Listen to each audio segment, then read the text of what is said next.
What's up, Badgers? The past several months have been challenging, and we've all had to learn new ways to live, work, study, and play while trying to stay as safe as possible. Now, more than ever, we need to work together to take care of our community as a whole, but we also need to recognize the importance of self-care. That's why I wanted to highlight a few different resources we can all use to stay on top of our mental health, connection, rest, exercise, nutrition, academics, and relaxation. Sometimes it can be hard to know where to start, but the Dean of Students office is a great place to go if you need help navigating campus life. Let's give them a call. Hey Kevin, how are ya? Hi Kathy, I'm doing well, thanks. Good. What do you want to talk about today? Well, I was hoping you could tell us a little bit about the Dean of Students office. The best way to describe the Dean of Students office, I think, is in 3 different categories, but all of them are connected together about student success. So if students are experiencing different issues of hate and bias on campus, we have a reporting system and a support structure. We also have a social worker that works closely with our hospitals and students that are dealing with more severe and persistent mental health issues. And then we have a drop-in service, and that is for kind of everything and anything that you are dealing with as a student. We will help you get there. We like to make this big university small, and we actually even have a specialized staff member that focuses on graduate students. What about students who may be looking for mental health resources? There are a ton of virtual services this year. Obviously, we are in a different year, and you can always start with an access appointment at UHS. And so there you're going to have a 20-minute phone appointment, and they are going to figure out a great plan with your needs. And so they'll strategize and figure out your kind of care plan, and so that is a great place to start. Some of the many virtual services offered by UHS this year include Thrive workshops, Let's Talk sessions, and SilverCloud. Yeah, I love that Let's Talk program. A lot of students tell me great things about that, so it's absolutely something to check out. But UHS also has group counseling and processing spaces that are available for students that are looking for kind of a safe space and a confidential environment where they can talk different things out.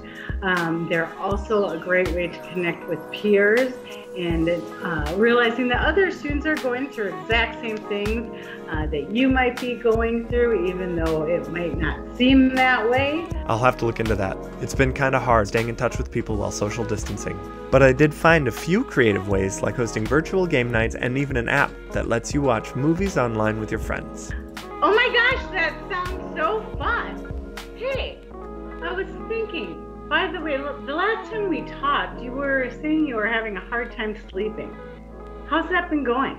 It's getting better. I found some tips and tricks on the CDC website, and UHS also has a really cool video that helped me get my sleep cycle back on track. Take a look. Exhausted in the morning? You don't have to be. In addition to getting a good night's sleep, exercise and proper nutrition are absolutely essential to maintaining your physical and mental health. Recwell has virtual workout programs that you can access on their website, and there are also a bunch of great channels on YouTube for yoga, Pilates, and more. Fitting a workout into your routine can help you stay energized throughout the day, especially with classes and many other daily activities being online. Another way you can keep your body and mind in tip-top shape is to ensure that you're eating well. You can use the Healthy Eating Plate as a guide for creating balanced, nutritious meals. If you are able to cook for yourself, some people may find it fun to try new recipes. Fridge2Table.com allows you to input ingredients you have on hand and get recipe suggestions. At the very least, try to fuel your body with the food that is available. And don't forget to drink plenty of water. Thanks for reminding me, Kevin. So how are your classes going? It's definitely been a learning process trying to adapt to an online format. Yeah, you know, you can always make an appointment with your academic advisor if you have questions or concerns about your classes. They'll be able to help you find resources that are specific to your area of study too. There are also a bunch of tutoring and learning support resources which can be found at academicsupport.wisc.edu, as well as the UW-Madison Writing Center, which offers workshops for currently enrolled UW-Madison students, faculty, and staff free of charge. Kevin, is there anything else I can help you with? Nope, I think that just about covers it. Okay. Now don't forget to give yourself time to relax, okay? Thanks for reminding me.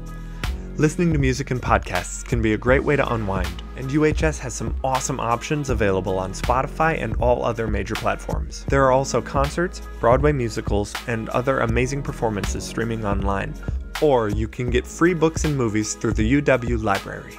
There are so many great resources for staying connected and healthy during quarantine, which is why we put together the Badger Virtual Care Package to help you get started. For the full list of resources, including links to videos, workshops, and other tools, go to www.uhs.wisc.edu/badger-virtual-care-package. Stay safe, stay healthy, and take care.